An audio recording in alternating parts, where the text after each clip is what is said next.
আসসালামু আলাইকুম, কেমন আছেন সবাই? আশা করছি অনেক অনেক ভালো আছেন।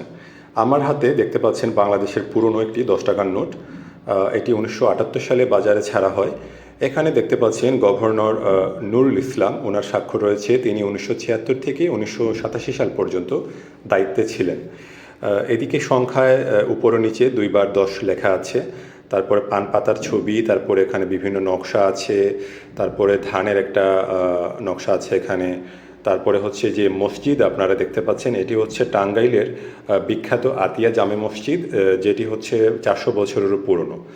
আর নোটের অপর দিকে রয়েছে খুব সুন্দর একটি দৃশ্য, গ্রাম বাংলার, আবহমান গ্রাম বাংলার ফসলের মাঠ।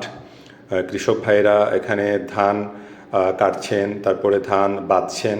তারপরে বাংলাদেশ ব্যাংকের লোগো আছে এখানে, ইংরেজিতে বাংলায় ১০ টাকা লেখা আছে।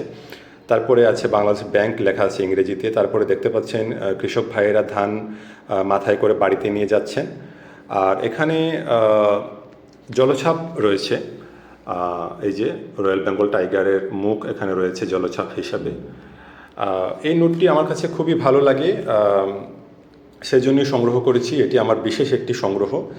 আর ইনশাল্লাহ আগামীতে নতুন পুরনো বিভিন্ন নোট নিয়ে আপনাদের সাথে ভিডিও শেয়ার করব। আশা করছি এই ভিডিওটি আপনাদের কাছে ভালো লেগেছে। যদি ভালো লেগে থাকে তাহলে অবশ্যই লাইক, কমেন্ট, শেয়ার করবেন। সবাই ভালো থাকবেন। আসসালামু আলাইকুম।